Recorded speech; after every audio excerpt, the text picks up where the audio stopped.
Good morning. Today is my post day, so I just want to kind of take a minute to talk to you ladies about some stuff. So the first thing is, once again, I want to remind you that if you have not read the post from this past week, go back and do that. There is some really good stuff. These ladies that are a part of this admin group that are posting to you every day, they are just pouring out their hearts and just really giving some good advice and some good encouragement. I'm not going to do a recap this week because last time it took way too long to do that, but I do encourage you to go back and read those posts because there's not one that I thought, oh, that's not very good. Every single one of them, I'm like, man, that's good. That's good stuff. So you're really missing out if you don't go back and if you don't do that. Secondly, I want to make quick note of the background behind me because I'm sure you've noticed it. So I literally just started my Christmas shopping yesterday, so it's a bit of a mess back there, so sorry. Let me try to hide that. Anyway, so the class that I'm doing on Wednesdays at our church, it is the 15 Invaluable Laws of Growth. And so we're covering 2 laws every week and just kind of discussing that. Well, one of the laws that we discussed this past Wednesday was the law of reflection. And for me, that was a really big thing for me because I am horrible at that. I've always been horrible at that. To kind of just stop and pause and reflect on a moment. For me, it's like, all right, I got to do this, and keep moving and keep going. I rarely pause, which is a lot of times how I get myself in trouble. Because there are a lot of times that I'm just moving forward and not even putting a lot of thought into it. I just have a to-do list and I want to keep going and I want to keep moving and I want to keep doing and I want to keep moving and I want to keep doing.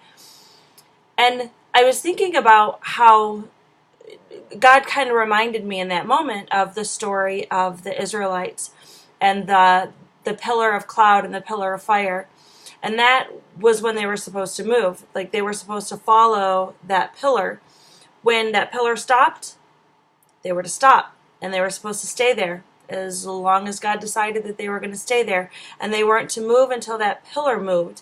And they had to follow along. And God was forcing that pause. God was forcing them to reflect. God was kind of forcing them to maybe analyze and figure out where they're at and where they're going.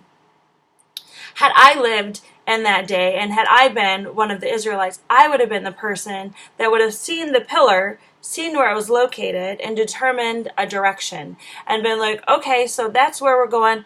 I'm going to run ahead and I'll get there and you guys can just catch up because I don't want to stop. I want to keep moving. And that would have been me. And then, of course, I would have been the one and have been the one that had to backtrack because I thought I knew. I knew the direction. And God doesn't always move our lives in a straight path. And that's difficult for me to learn. Sometimes, for me especially, I get the basic direction. It's okay, so I understand that I'm at point A, you want me to be at point B, so I'm just going to go and start moving towards point B.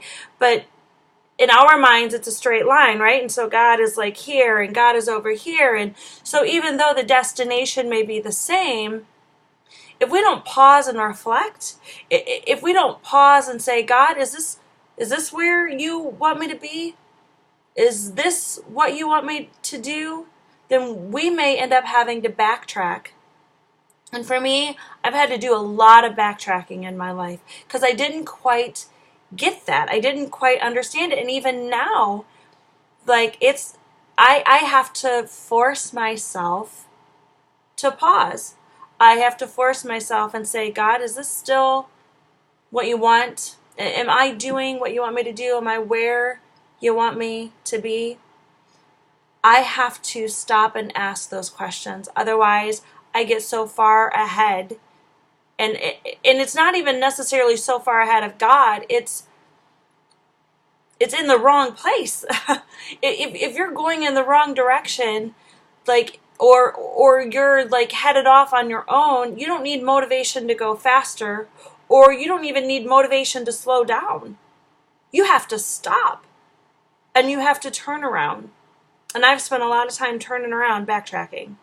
So my encouragement to you today is to daily just stop and reflect. Reflect on where you're at, what you're doing, and what you feel is next, and ask God to confirm that. Ask yourself, what am I learning in this moment? What is this moment teaching me? What has this day taught me? And am I doing what God would have me do? And another thing, just real quick, that I want to add to that is guard your yeses. I am so bad at that, especially when I'm in a place where I'm feeling like motivated and I'm feeling raring to go, and it's like, I want to be involved in this, and I want to do this, and I want to be a part of that, and I want to be this, and I'm like constantly, and I'm saying yes everywhere. And then there comes that moments where it's like, I can't do this. And that's not a weight that God has put on me. That's a weight that I've put on me. And then I become overwhelmed. And typically for me, when I get overwhelmed, I just stop. I don't slow down. I don't start it's because, as I've said before, I've said in posts before and like stories on my YouTube channel, I am all in or all out. Meaning I am full force running ahead, or I'm not moving at all. I just stop. So for me, when overwhelm hits, it's like I just stop doing anything. I just stop showing up. I just stop being there. So just slow down. Like in this season, of course, especially is when like there's a lot of chaos and a lot of craziness. And as Sister Vicky had posted in her post about like, gotta end the year strong, gotta, go into 2020 with like all of this stuff accomplished and all of these things off of our checklist. And the encouragement instead would be, slow down, reflect. What did you learn? What did you learn this year? What did God teach you? What does God want for you next? And just take one step at a time. And stop trying to like do those long jumps, where it's like 20 feet at a time. One step at a time. Pause, reflect, constantly check in with God to make sure that you are still doing what He wants you to do, and that you are still being where He wants you to be. That's really important. I love you guys, and I will talk to you soon.